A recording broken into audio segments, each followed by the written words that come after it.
most difficult thing for a parent to do is try to understand what ideology the child is going into. If because the child is always lying, or the child is always hiding the fact that they don't they're not meeting the right and wrong of the parents' right and wrong, right? And if they realize this, obviously they're not going to come to you straight and start arguing about why do you feel like this, I don't feel like this, and this is not generation and all that. Especially when they are starting their adolescence, this is absolutely not what they're going to do with you.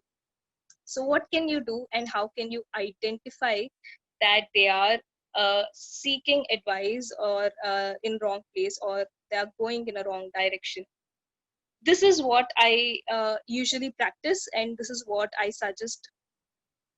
Always make the modern day uh, tools, take modern day tools like movies, cinemas, the advertisements, TV shows. Take these for your advantage, because the child is always indulging in these entertainments. So take these as an advantage to dig deeper into your child's brain, into what is happening. I always tell this, that a wrong opinion is also fine, but not having an opinion for a child is the more dangerous thing. So always try to identify what is their opinion, and then you can formulate how, what is your course of plan to change this opinion.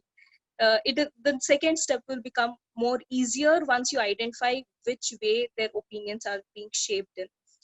So what do? Take them to movies, watch a movie with them, but by the end of the movie, make sure you always ask the question, what is your opinion of the movie?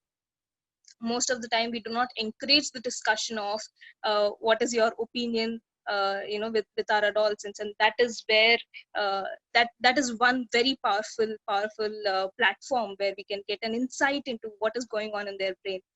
So always make sure that you ask this question to your kid, and always be open for a discussion.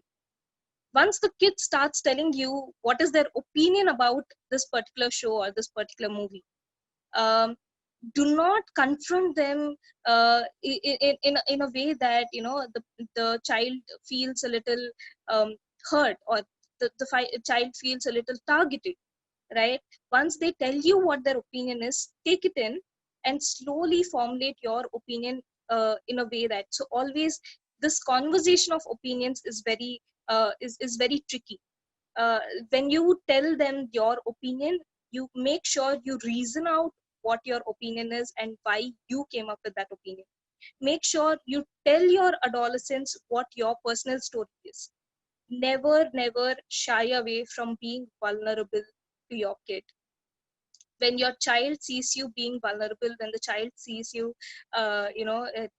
telling your story, telling your vulnerabilities, or telling your bad bad side of adolescence, what bad things happened in your adolescence, when you share that, that is when the child is going to share their story with you. So once the child starts opening up, make sure you come up with games, very innovative games, like what's your opinion. So this was one innovative game that I used to play in my childhood, and I absolutely loved it. And until very recently, when I was doing a similar session like this, I didn't realize that I played this with my mother. So my mother used to ask me, what would you do in some random situations. So for example, say you're walking on the road with your little brother, and there was this car that came very rashly, and he just stopped. He was almost going to hit your brother, and it stopped right there. Now what would you tell the driver, or what would you do in such situation? uh, the conversation, or the discussion, or the game would play out so well that I would almost um, kind of practice my anger, and also practice what would i what would I scold the man, right? And when you're doing games like these, you will know if the child is talking abusive language, and in such situations, how is the child being playful with getting away with that abusive language, or is he, what stage is he in, with his friends, and what is he talking like, and what are his what is the level of exposure has he got from this abusive language, or the real world out there, the things that we are trying to protect our children from.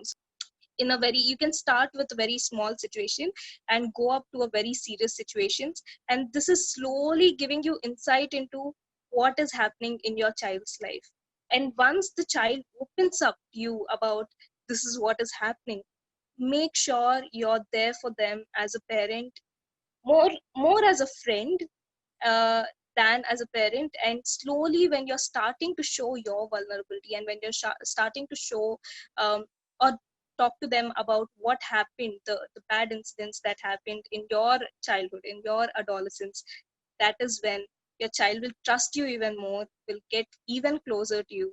And that is when you can slowly start um, talking more serious topics, and you can slowly start understanding them, and understanding their situations, and understanding the vices that they're exposed to of the outer world, of the real world.